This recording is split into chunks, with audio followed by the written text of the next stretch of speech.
Schönen guten Morgen zusammen.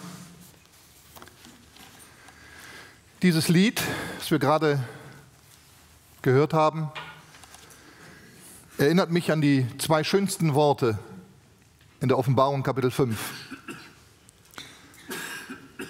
Weine nicht. Wenn dieser Trost von dem Allmächtigen kommt, der alles auf sich genommen hat, der überwunden hat, der würdig ist und uns das zuruft: Weine nicht, ich bringe dich ans Ziel. Ich habe dich je und je geliebt. Wunderbar, vielen Dank. Und darüber wollen wir uns heute Morgen eben vielleicht ein bisschen intensiver Gedanken machen. Offenbarung Kapitel 5, das Lied der himmlischen Wesen. Und ich denke, das ist auch angebracht, dass wir uns einfach mal ein wenig Gedanken machen über diese Einzigartigkeit unseres Herrn Jesus Christus. Wir haben, ich glaube, es war letzten Sonntag durch René schon in dieser Richtung viel gehört, wie Jesus über allem ist und vor allem ist. Und das sehen wir in diesem Kapitel auch, und es wird nochmal so richtig unterstrichen. Ausgangspunkt für dieses Lied, dieses neue Lied, Vers 9, und sie sangen ein neues Lied, in dem sie sprachen, du bist würdig, das Buch zu nehmen und so weiter. Ausgangslage für dieses Lied der himmlischen Wesen sind ja die vorhergehenden Ereignisse gewesen, nämlich das Lamm, das allein würdig ist, die Siegel zu öffnen. Das ist schon fast eine unheimliche Frage, die da gestellt wird aus dem Himmel. Stellen Sie sich vor, alle Engel, Cherubim und Seraphim, die Ältesten, alles ist versammelt um den Thron Gottes. Und da wird die Frage der Fragen gestellt: Wer ist würdig? Und niemand wagt es jetzt, einen Schritt nach vorne zu tun. Wer ist würdig, das Buch zu öffnen und seine Siegel zu brechen? Ich möchte da etwas anderes einblenden. Die Nationen, ob es Vereinte Nationen sind oder nicht, der Sozialismus,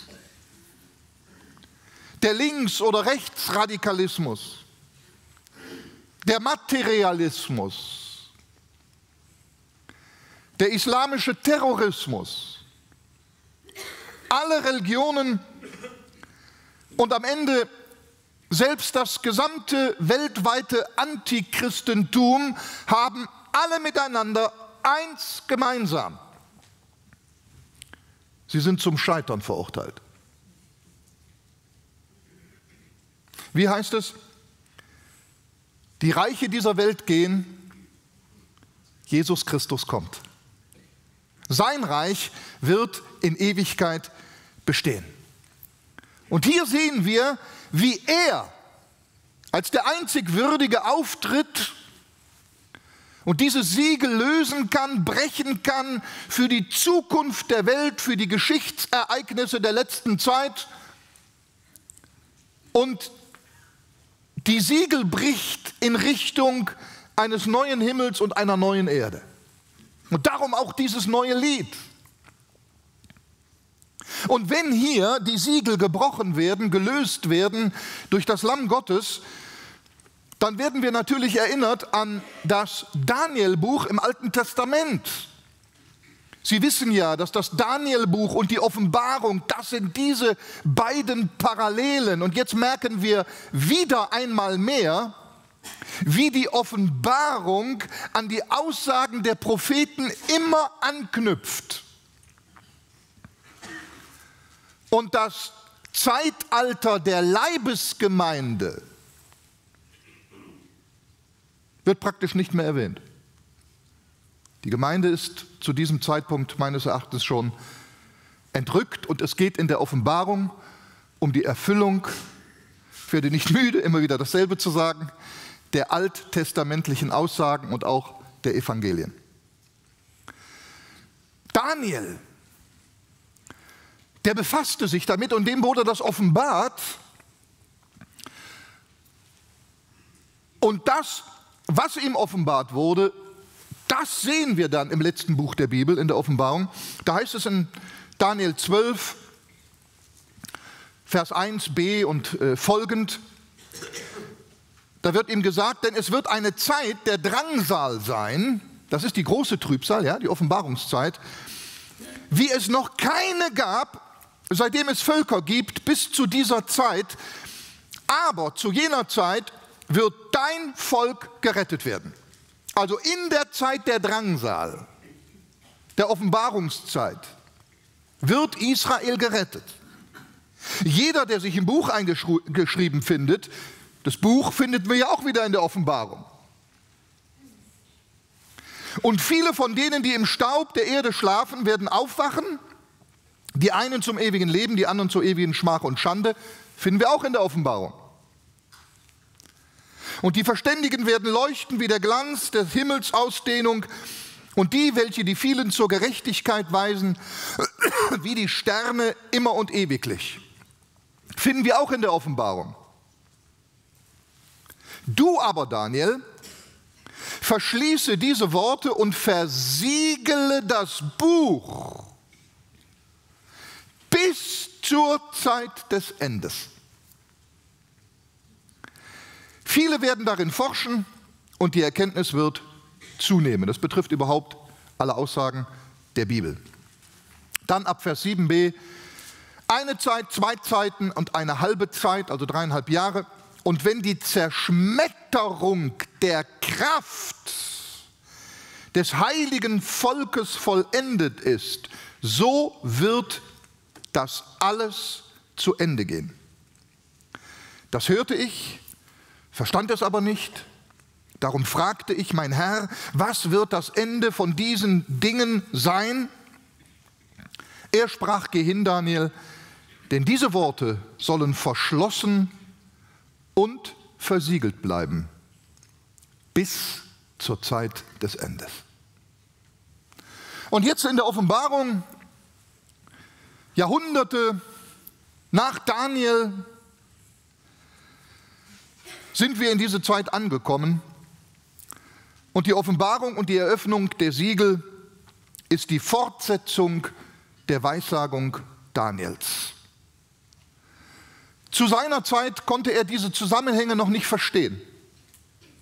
Heute und dann ganz besonders für diejenigen, die in der Offenbarung lesen, vornehmlich ja Juden, es geht ja um das Volk der Juden, um das jüdische Volk, die werden ja durch die Schriften forschen können und auf einmal die Zusammenhänge Altes Testament, Evangelien, die apostolischen Lehrbriefe, Offenbarung, sie sehen, erkennen die Zusammenhänge und ihnen gehen die Augen auf. Ja, wie dem Apostel Paulus, als er sich bekehrte, fiel es ihm wie Schuppen von den Augen. Also es geht um die Erlösung des jüdischen Volkes. Es geht sogar um die Zerschmetterung der Kraft des jüdischen Volkes. Also in der Offenbarungszeit,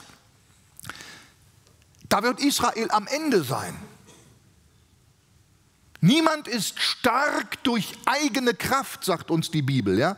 Im 1. Samuel-Buch, Kapitel 2, Vers 9. Niemand ist stark durch eigene Kraft. Und das muss das jüdische Volk auch lernen, dass sie in dieser schlimmen Zeit dann wirklich keine eigene Kraft mehr aufbringen können. Da wird alles zerschmettert. Und dann greift Gott ein und vollendet die Erlösung. Und dieser ewige Ratschluss Gottes, der wird vollendet und niemand mag ihn daran hindern. Und da tritt diese eine Person in den Vordergrund, der die größte Rolle spielt im Universum, das ist der Herr Jesus Christus. Er tritt hervor und wir sehen die Großartigkeit Jesu schon schon alleine darin, also das ist ja diese Gegenüberstellung, ja, dass alles andere neben ihm verblasst, sogar regelrecht in die Bedeutungslosigkeit versinkt. Wenn da gesagt wird oder die Frage gestellt wird, wer ist würdig, das Buch zu öffnen, und auf einmal kommt die Antwort, ich sage es noch einmal, stellen Sie sich vor, der ganze Himmel ist präsent. Und niemand, weder im Himmel noch auf Erden, noch unter der Erde, vermochte das Buch zu öffnen, noch hineinzublicken. Stellen Sie sich mal vor, es war niemand da, der das Buch berühren konnte. Es war niemand da, der auch nur versuchen könnte, einen Blick in dieses Buch zu werfen. Es war nicht einmal niemand da, der das Buch hätte nehmen können und es dann hätte lesen können. Unmöglich. Niemand im Himmel. Also kein himmlisches Wesen, kein Engel, kein Erzengel, kein Cherubim, ich sagte es, keiner der Ältesten, noch auf der Erde. Es gibt doch so große Menschen und Gruppierungen, politische Gruppierungen, politisches Geschick, militärisches Heer oder wahnsinnige Intelligenz.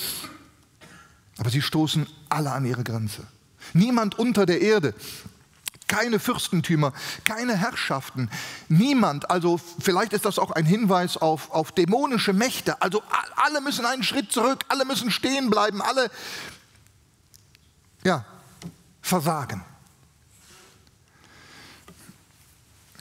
Brinke schreibt, sein Ausleger der früheren Zeit, alle hörten diese Frage, aber keiner trat hervor. Wo bleibt denn ein Adam, dem einst die Erde zur Verwaltung anvertraut wurde? Wer hat die Zukunft in der Hand? Ist doch schön zu wissen. Wem ist alle Macht gegeben, auch die Macht über die Ereignisse der Apokalypse? Wem gehört die Endzeit? Und wem gehört die Macht der Wiederherstellung der gefallenen Schöpfung bis hin zu einem neuen Himmel und einer neuen Erde? Die Siegel sind ja der Schlüssel dafür. Aus den Siegeln kommen ja dann die Posaunen und daraus dann die Schalen und so geht es immer weiter. Nur Jesus, nur er. Und zunächst einmal, bevor der Johannes das verstanden hat oder ihm offenbart wurde, war der Mann verzweifelt. Das müssen Sie sich mal vorstellen. Was muss das für ein Erleben für ihn gewesen sein, dass, als er das feststellt, diese Frage kann keiner beantworten. Es ist auch niemand da, der irgendwie jetzt dieses Buch öffnen könnte. Und da heißt es in Vers 4, und ich weinte sehr. Ich war verzweifelt. Ich habe geheult. Weil niemand für würdig gefunden wurde, das Buch zu öffnen und zu lesen, noch hineinzublicken. Und als ich das las, da ist mir das so wichtig oder so groß geworden. In einigen Momenten sehen wir, wie rettungslos verloren unsere Welt ist. Wenn es da nicht den Herrn Jesus Christus gäbe, wie buchstäblich alles, was in dieser Welt geschieht, alles, es ist buchstäblich unter dem Strich nur zum Heulen. Das ist die Realität. Und das will uns der Geist aufzeigen. Unsere Welt ist, ob sie es wahrhaben will oder nicht, der Tyrannei, der Macht Satans unterworfen, der Macht der Finsternis, dem Verderben, dem Terror, der Ungerechtigkeit, der Sünde und den Sünden. Und solange Israel nicht wiederhergestellt ist, wird diese Welt auch nicht wiederhergestellt. Darum ist die Offenbarung die Wiederherstellung Israels und dann auch aller Nationen und der Schöpfung überhaupt. in einem großen Betrieb, da war ein Schild zu lesen, ein Sicherungsschild: Wenn nichts mehr geht, beachten Sie die Anweisungen.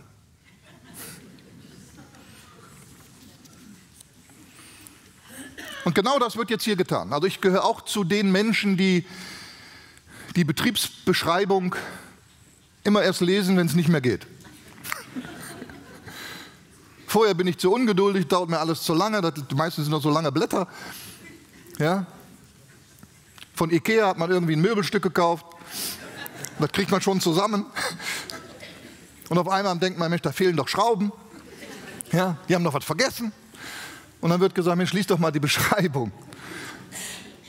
Und dann geht's. Und das ist vielleicht ein Bild, ja, auch für die Situation unserer Welt. Da geht alles kaputt, da geht alles den Bach ab, da versuchen alle irgendwie noch zu kitten und zu helfen und zu retten und irgendwie die Zukunft zu sichern. Und es geht nicht, es geht nicht. Und dann heißt es, lies mal die Beschreibung, wie es geht, vielleicht auch für ihr persönliches Leben. Da fällt alles auseinander, sie sind verzweifelt. Und dann sagt uns der lebendige Gott, ja, er sagt uns, Mensch, lies doch mal die Beschreibung. Es gibt doch eine Lösung. Und da tritt ein Ältester hervor in Vers 5, nachdem Johannes so verzweifelt war. Und er sagt ganz einfach, du, weine nicht. Ohne Jesus gibt es Grund zum Weinen. Niemand ist würdig. Wo wir ihn ausklammern, ist alles nur zum Heulen. Ob das das individuelle Leben ist oder die Gesellschaft. Aber in dem Moment, wo er mit einbezogen wird, sieht alles ganz anders aus. Weine nicht. Siehe, es hat überwunden der Löwe, der aus dem Stamm Juda ist, die Wurzel Davids, um das Buch zu öffnen und seine 7 Siegel zu brechen. Was für eine Erleichterung, was für ein Aufatmen mag da durch die Himmelswelt gegangen sein. Der Löwe aus Juda. Sehen Sie schon, dieser Hinweis, der steht ja nicht umsonst in der Bibel, oder? Schon in den Segenssprüchen des Jakob in 1. Mose Kapitel 49. Juda ist ein Löwe. Aus dem Stamm Juda kommt David. Aus dieser davidischen Linie kommt von der Menschwerdung her unser Herr Jesus Christus. Er ist aber selber auch die Wurzel Davids. Ich habe es, glaube ich, auch schon mal erklärt. Er ist ja beides. Jesaja sagt das. Jesaja Kapitel 11. Das liest man ja immer gerne Weihnachten. Aber auch die Offenbarung Kapitel 22 sagt, Vers 16, dass Jesus einerseits die Wurzel Davids ist und andererseits der Spross Davids. Das ist so schön. Das heißt, er ist der Ursprung von allem, von Israel, von Juda, von David und der ganzen davidischen Linie. Er ist der Ursprung von David. Aber in seiner Menschwerdung kommt er selber als ein Spross aus der davidischen Linie. Und er ist der König. Und nicht einfach nur der König. Und das sehen wir noch in der Offenbarung. Er ist der Löwe aus dem Stamm Juda. Wenn man das sieht heute, wie Israel angefochten wird, boykottiert wird, wie Tatsachen verdreht werden, wie in der Ersatztheologie Israel rausgestrichen wird. Und da sind wir auf den letzten Seiten der Bibel und da steht's. Es geht wieder so sehr um Israel und um den König Israels aus dem Stamm Juda, der Trost bringt und der Hoffnung bringt. Ausgerechnet aus dem Judentum. Mann, oh Mann, oh Mann. Gehört die Zukunft etwa einem Juden? Wissen Sie, das ist ja so. René, glaube ich, hat das auch mal hier dargelegt und andere schon. Jesus wahrer Gott und wahrer Mensch. Und als wahrer Mensch war er Jude. Und er ist wahrer Mensch geblieben. Jesus hat bei seiner Himmelfahrt seine Menschlichkeit nicht abgelegt. Er kommt wieder und Sie sehen, in welchen Sie gestochen haben. Er kommt als der Sohn Davids wieder, als der Menschensohn. Offenbarung Kapitel 1 steht so, und ich sah einen Menschensohn. Er kommt als Gott und Mensch wieder. Und als Mensch ist er Jude.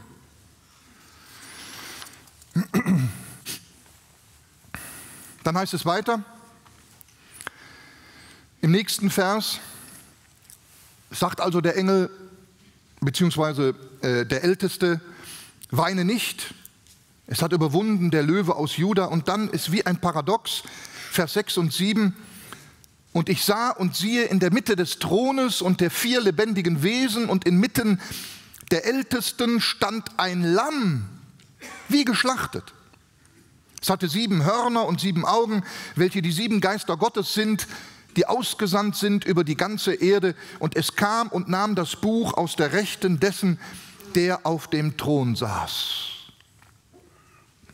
Der Löwe verkörperte von jeher im Altertum immer die Macht in der Tierwelt, ja? Der König, der Löwe, der König der Tiere, sagt man ja auch.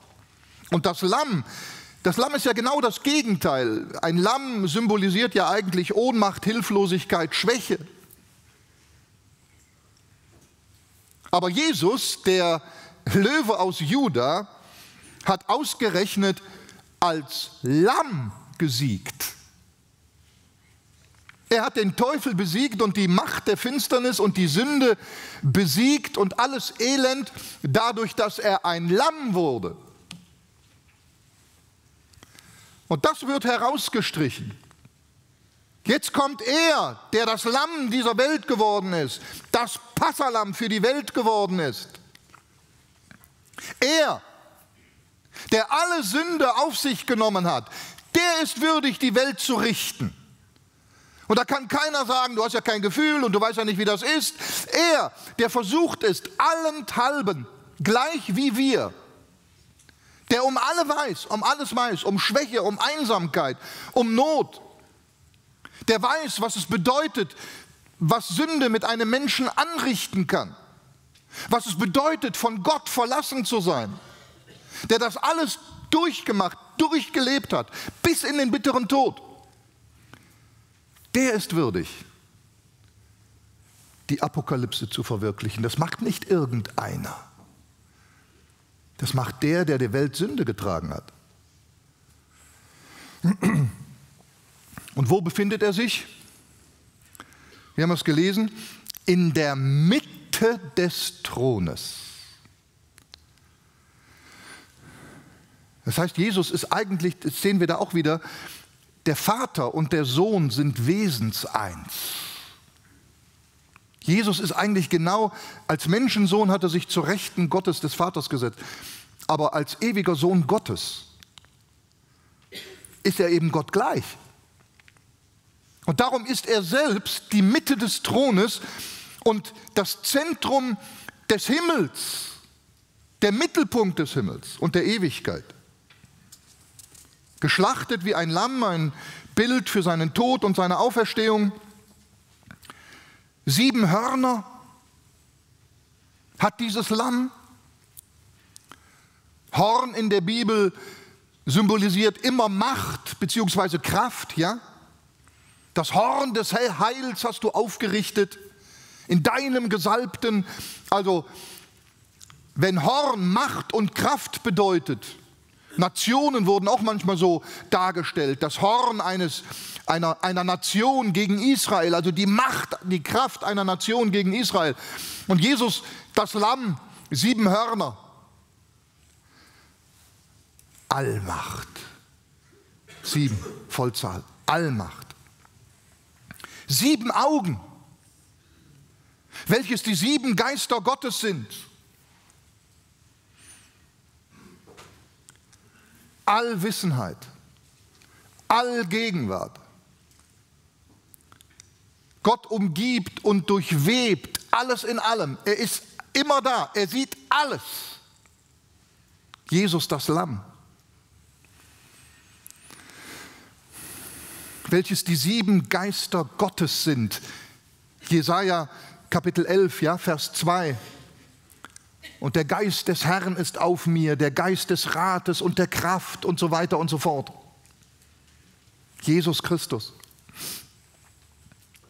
Oder der 7-armige Leuchter wird darin auch dargestellt. Und als das alles so gezeigt wird, diese Einzigartigkeit des Löwen aus Juda, des Lammes Gottes, da wird das neue Lied angestimmt. Und da lesen wir noch einmal in Vers 8 bis 10. Ich lese das jetzt nach der Elberfelder Bibel. Und als es das Buch nahm, fielen die 4 lebendigen Wesen und die 24 Ältesten nieder vor dem Lamm. Und sie hatten jeder eine Harfe und goldene Schalen voll Räuchwerk, welches die Gebete der Heiligen sind. Und sie singen ein neues Lied. Du bist würdig, das Buch zu nehmen und seine Siegel zu öffnen, denn du bist geschlachtet worden und hast für Gott erkauft, durch dein Blut aus jedem Stamm und jeder Sprache und jedem Volk und jeder Nation, und hast sie unserem Gott zu einem Königtum und zu Priestern gemacht. Und sie werden über die Erde herrschen. Die 4 lebendigen Wesen. Was ist das? Das sind die Cherubim. Mit 4 Gesichtern werden sie uns vorgestellt, ja? Alles auch Symbole für Jesus. Diese Cherubim, die stehen ja, oder einer stand vor dem Paradies, als Adam und Eva rausgetrieben wurden und das Paradies verlassen mussten wegen der Sünde. Und dieser Cherubim bewacht den Baum des Lebens. Also die befinden sich in der direkten Umgebung Gottes oder auf der Deckel oder über dem Deckel der Bundeslade waren ja diese Cherubim gemacht. Die treten auch in Hesekiel 1 auf. Hesekiel Kapitel 10 sehr oft und natürlich noch an anderen Stellen und auch in der Offenbarung Kapitel 4, da werden sie uns genauso dargestellt wie im Hesekiel-Buch. Und wie gesagt, diese Cherubim,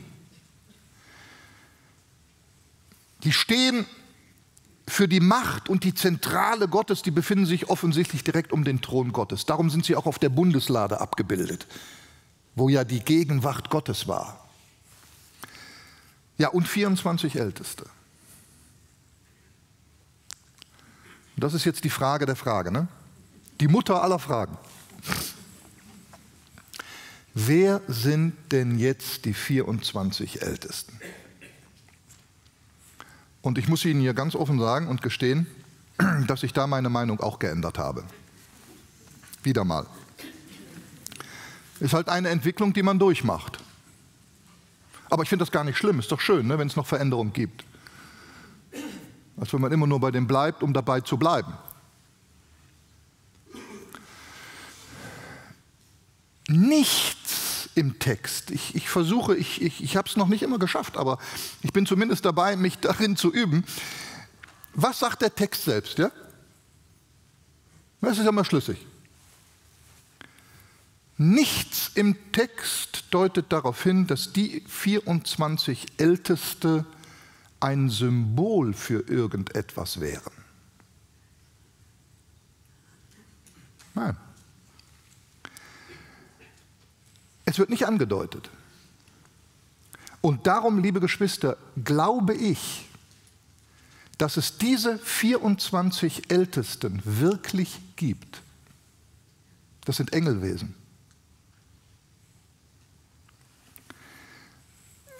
Wir müssen ja eins wissen, wir denken da verkehrt, meine ich. Im Himmel befindet sich immer das Original. Ist es nicht so?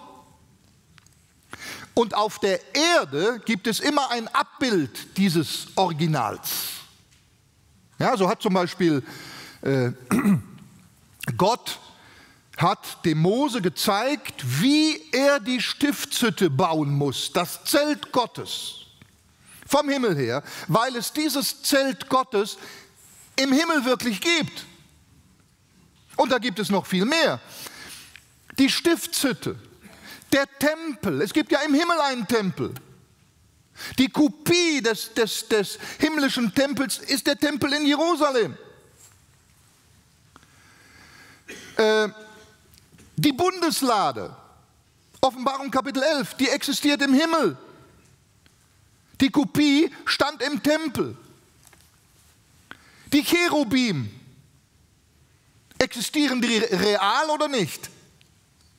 Ja, genau wie die 24 Ältesten. Da müssten wir die ja auch symbolisieren für irgendwas. Die Cherubim befinden sich wirklich im Himmel und eine Kopie davon auf der Erde über der Bundeslade. Oder gezeichnet, glaube ich, auch in den Vorhängen. Der siebenarmige Leuchter. Das gläserne Meer, ich sah im Himmel ein gläsernes Meer. Dieses gläserne Meer, die Kopie davon, stand nachher vor dem Tempel, ja? Throne. Wo ist das Original der Throne? Im Himmel. Und alle Throne auf dieser Erde sind nur Kopien davon. Das Priestertum. Es gibt im Himmel ein Priestertum. Die Kopie davon auf der Erde ist das Priestertum auf der Erde. Es gibt sogar ein himmlisches Zion. Nach Hebräer 12, 22. Es gibt ein himmlisches Jerusalem. Und die Kopie von diesen realen Dingen im Himmel findet sich hier auf dieser Erde wieder. Ja? Nie umgekehrt. Wir müssen nicht meinen, es gibt auf der Erde einen Tempel und darum gibt es auch im Himmel einen Tempel. Umgekehrt ist es richtig. Es gibt im Himmel einen Tempel und darum auch einen auf der Erde. Geht immer vom Himmel aus. Die 24 Priesterordnungen, die David eingerichtet hat, in 1. Chroniker 24, sind deshalb meines Erachtens ein Abbild dieser himmlischen Wirklichkeit und nicht umgekehrt. Ich glaube nicht, dass die 24 Ältesten ein Symbol sind für die Gemeinde und auch nicht für Israel. Die existieren wirklich und die Kopie von dem, was wirklich existiert, finden wir dann hier reflektiert wieder auf dieser Welt bei den 24 Priesterordnungen. Ebenso die Ältesten später im Volk Israel sind eine Kopie von der himmlischen Ältestenschaft. Und in gewisser Weise die Ältesten später der Gemeinde, die Paulus eingesetzt hat, ja, oder Timotheus. Entspringt der Wahrheit des Himmels. Alles hat im Himmel also seinen Ursprung und wird auf der Erde reflektiert und nicht umgekehrt. Und darum bin ich der Meinung, dass diese 24 Ältesten ganz einfach wirklich himmlische Wesen sind, vielleicht sogar die Häupter aller himmlischen Wesen in Priestergestalt. Sie geben Erklärungen wie Engel, sie bringen die Gebete der Heiligen dar wie Engel, sie tun Priesterdienst. Und diese 24 Ältesten sitzen auf 24 Throne. Das heißt nicht, dass die irgendwann mal da, weil sie überwunden hätten oder so, da draufgesetzt worden wären und dann die Kronen bekommen hätten und die weißen Gewänder. Nein, das ist alles, gehört zu ihrem Dienst. Sie sitzen also auf 24 Throne und ich weiß nicht, es ist ja interessant, Paulus schreibt im Kolosserbrief Kapitel 1, Vers 16, oder ich lese mal Vers 15 bis 17 folgendes: Dieser, also Jesus als Menschensohn, ist das Ebenbild des unsichtbaren Gottes, der Erstgeborene, der über alle Schöpfung ist. Denn in ihm ist alles erschaffen worden, was im Himmel, zuerst im Himmel, und was auf Erden ist. Das Sichtbare und Unsichtbare, seien es Throne, die also im Himmel existieren, Oder Herrschaften, Fürstentümer, Gewalten, alles ist durch ihn und für ihn geschaffen. Und er ist vor allem und alles hat seinen Bestand in ihm. Und das sehen wir ja gerade in Offenbarung Kapitel 5. Also Gott der Vater und Jesus Christus ist das Oberste von allem. Die Throne, die 24 Ältesten sitzen auf 24 Throne und dann kommen die Herrschaften, Fürstentümer, Gewalten, also die Rangordnung der Engelwelt.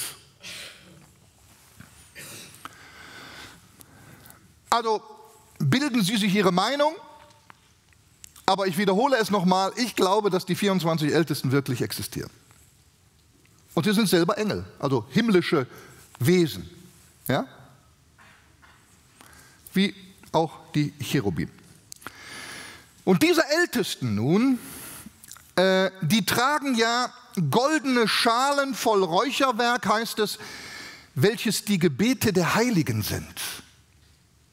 Das ist wieder interessant, weil wir sehen einmal, dass sie priesterlichen Dienst ausüben und ja, der Priesterdienst auf Erden entstammt eben dieser Wirklichkeit des Himmels. Und ich meine, dass es sich bei diesen Gebeten der Heiligen, ja, die haben in diesem Räuchfass das Gebet der Heiligen auf Erden, die durch die große Trübsal gehen, die zum Teil sogar sterben, den Märtyrertod sterben. Die haben gebetet Tag und Nacht.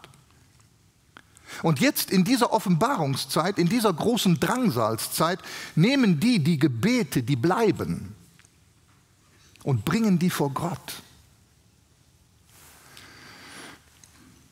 Und erinnern Sie sich an das Gleichnis Jesu im Lukas-Evangelium, Kapitel 18, der ungerechte Richter? Offenbarung Kapitel 18, da ist also eine Frau, die ist Witwe geworden und dann soll ihr alles weggenommen werden. Ja, das ist ganz schöne Symbole für die Zeit in der großen Trübsal und ich werde Ihnen auch den Beweis dafür geben, weil es heißt dann später in diesem ganzen Zusammenhang, die dann immer und immer wieder betet und diesen ungerechten Richter da praktisch verrückt macht. Ja? Und zum Schluss sagt er, Gleichnisse sind ja immer... sind ja nicht insofern dogmatisch, dass man jedes Detail jetzt auslegen kann, sondern sie beinhalten immer eine Wahrheit. Gott ist ja nicht ungerecht, ja, den wir behämmern können und zum Schluss sagt er, ist er gleichgültig, ja gut, dann gebe ich es dir halt. Das ist ja nicht Gott. Es geht einfach darum, dass Jesus vermitteln will, wie wichtig Gebet ist. Und dann endet er diesen Abschnitt in Lukas 18, 7 und 8 und sagt, Gott aber wird er nicht seinen Auserwählten Recht schaffen, die Tag und Nacht zu ihm rufen, wenn er auch lange zuwartet mit ihnen. Ich sage euch, er wird ihnen schnell Recht schaffen. In der Zeit der Apokalypse wird solches schnell, rasch geschehen. Doch, wenn der Sohn des Menschen kommt, wird er auch den Glauben finden auf Erden? Sehen Sie, das ist der Schlüssel. Dieses Gleichnis ist also ein Hinweis auf die Endzeit und auf das Kommen Jesu. Jesu beschreibt mit diesem Gleichnis die Endzeit, in der Israel sich befinden wird, ein Überrest Israels, die durch die Trübsal müssen, Tag und Nacht beten und deren Gebete wird durch die Engel vor Gott gebracht, Gott erhört und schafft ihnen Recht. Und am Ende der großen Trübsal kommt Jesus wieder und was wird er finden? Kaum noch Glauben. Der größte Teil Israels ist abgefallen, haben einen Bund mit dem Antichristen gemacht und die ganze Welt liegt im Argen. Ja? Und hier muss ich mich auch nochmal wiederholen und da sehen Sie, wie die Offenbarung wieder einmal der Anschluss ist an die Evangelien. Ja, ist immer so. Ist immer so. Und wenn man das mal verstanden hat, versteht man vieles, meine ich, besser. So, diese Cherubim, die singen jetzt ein neues Lied. Vers 9, mit den Ältesten zusammen. Vers 8, ja. Und als es das Buch nahm, fielen die 4 lebendigen Wesen und die 24 Ältesten vor dem Lamm nieder. Und dann heißt es in Vers 9, und sie sangen ein neues Lied, in dem sie sprachen. Neues Lied, es kommt ja auch oft in der Offenbarung vor, neue Namen, neue Jerusalem. Sogar der Herr hat einen neuen Namen, den nur er selber kennt. Ein neues Lied der Erlösten gibt es noch in Offenbarung Kapitel 14, da gibt es neuer Himmel, neue Erde, oder Gott sagt, siehe, ich mache alles neu. Und die Engel jauchzen, diese Engelwelt, und jubilieren, da denke ich, da fühlt man sich zurückversetzt. Hiob sagt das ja einmal, als die Morgensterne miteinander jauchzten und alle Söhne Gottes jubilierten.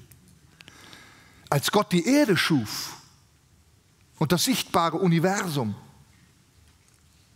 Und jetzt, wenn dann alles neu gemacht wird, neuer Himmel, neue Erde und so weiter, und auch die Gerichte durchgeführt werden, ja, da jubelt die Engelwelt. Und es wird dann auch gesagt, wie die Engel mit einstimmen in diesen Jubel. Dann ab Vers 11, und ich sah und hörte eine Stimme von vielen Engeln rings um den Thron, um die 4 lebendigen Wesen und die Ältesten, und ihre Zahl war 10.000 mal 10.000 und 1.000 mal 1.000, also eine unvorstellbar große Zahl. Also im Himmel wird es nicht langweilig. Die sprachen mit lauter Stimme, würdig ist das Lamm, das geschlachtet worden ist, zu empfangen Kraft, Reichtum, Weisheit, Stärke, Ehre, Ruhm, Lob und jedes Geschöpf, das im Himmel und auf Erde und unter der Erde ist und was auf dem Meer ist und alles, was in ihnen ist, hörte ich sagen, dem, der auf dem Thron sitzt und dem Lamm gebührt das Lob und die Ehre und der Ruhm und die Macht von Ewigkeit zu Ewigkeit. Jedes Knie wird sich beugen, jede Zunge soll bekennen, dass Jesus Christus sei der Herr, zur Ehre Gottes des Vaters. Und die 4 lebendigen Wesen sprachen Amen, und die 24 Ältesten fielen nieder, beteten den an, der lebt von Ewigkeit zu Ewigkeit. 7-fach wird der Herr Jesus gerühmt.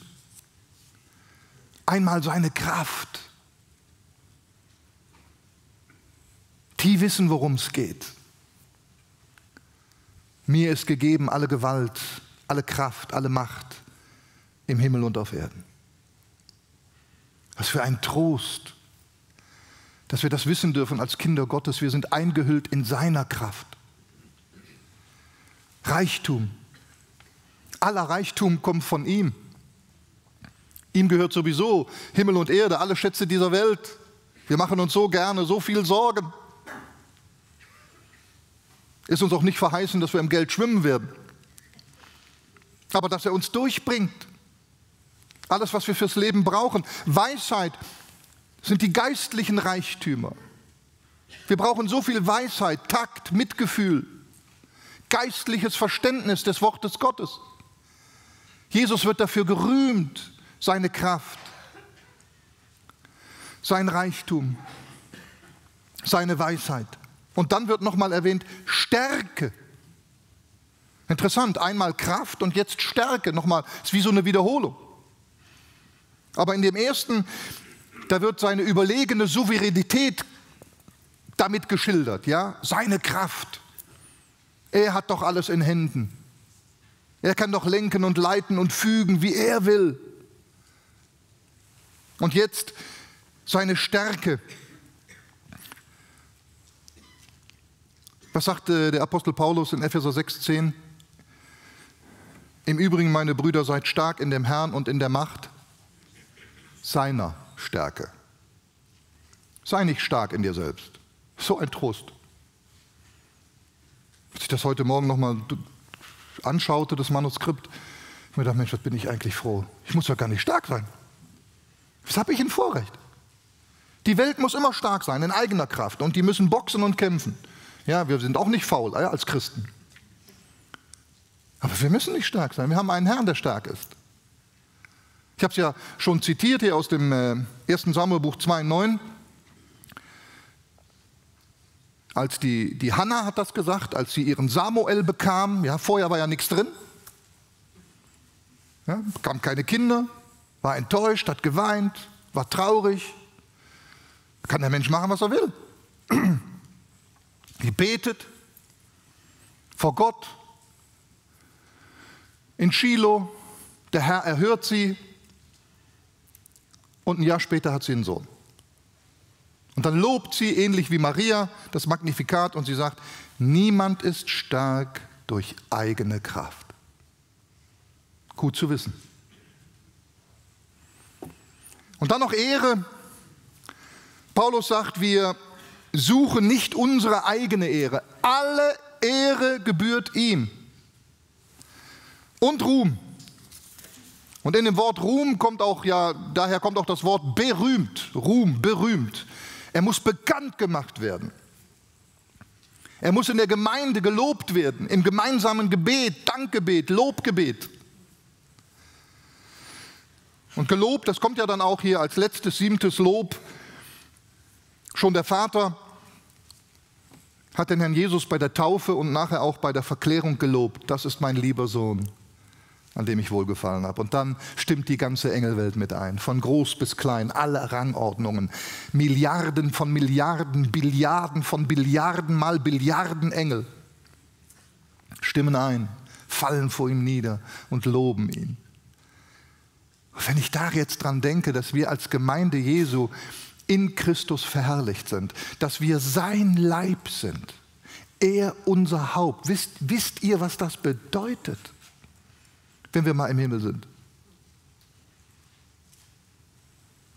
Ich hätte fast gesagt, da macht das Sterben ja richtig Spaß, aber gut, das nehme ich gerade wieder zurück, weil das ist nicht wirklich so, ja. Ich möchte schließen, aber vielleicht das noch kurz anwenden. Ich meine, wir haben jetzt behandelt, was hier der Text sagt. Und dann dürfen wir das ein oder andere auch auf uns legen. Sehen Sie, es war ein wunderschönes Lied, das wir gehört haben, ja? So wie niemand fähig ist, das versiegelte Buch in die Hand zu nehmen, noch es anzublicken, geschweige denn zu lesen. So ist niemand fähig, sein eigenes Leben in den Griff zu bekommen. Keiner. Wir sind im Griff von ganz anderen Dingen. Aber wir haben unser Leben nicht im Griff. Das meinen zwar viele. Ich sage es noch einmal, ja? Niemand ist stark durch eigene Kraft. Wer von uns hat seine Zukunft in der Hand? Wir können einiges dafür tun, aber sonst sind wir doch abhängig, in Anführungsstriche, wie wir so schon sagen, von Glück und Unglück, von Schicksal, von Fügungen. Ja? Kann man selber gar nicht unbedingt steuern. Und dann noch einmal sehen wir nicht, wie rettungslos verloren die Welt ist, wie alles der Tyrannei des Teufels unterworfen ist, dass es zum Heulen ist und wie viele Menschen gibt es und man wird damit konfrontiert und ja, man kann es auch lesen in Zeitungen und Berichten hören und so weiter. Wie oft haben Menschen ihr Kopfkissen voll geweint nachts? Sie wissen nicht mehr ein noch aus. Sie sind verzweifelt, sie kommen mit ihrem Leben nicht mehr zurecht.